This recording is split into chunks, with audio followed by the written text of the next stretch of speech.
Hello everyone, welcome back to Sunny Live Trend. Thank you so much guys for tuning in. Well guys, I'm back again with the Mzansi Soapy Stories, and namhlanje ke sikhuluma ngale story ke i-Homecoming.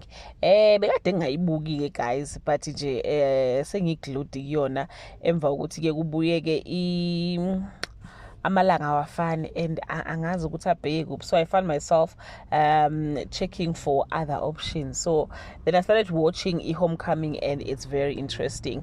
So guys, ke into ebhlungu ezokwenzeka, i-character ke kaSifiso is coming to an end.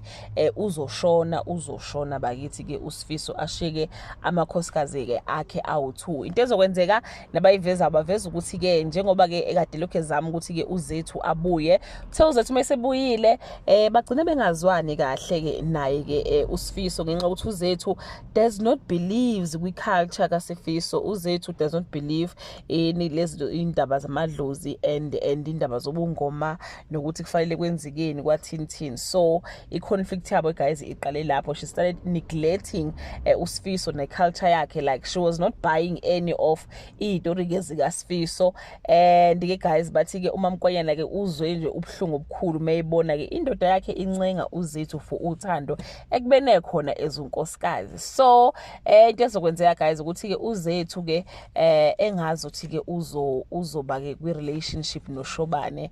I think they once dated, so uzobuyela kuShobane and ke leyo nto ke izocasula ke uSifiso kakhulu, and i-character ke kaSifiso ke izophela kuphela ke i-season noma ke useason 1 wayo ke i-Homecoming. So uSifiso will confront uShobane, and ke guys the rest is history. uShobane ugcine seboshwa because ke ngicanga ukuthi mhlambe ushayile uSifiso noma umdubulile noma umgwazile, but ke impilo kaSifiso izophela because of ulwela uZethu, izophela ke ezandleni ke zikaShobane.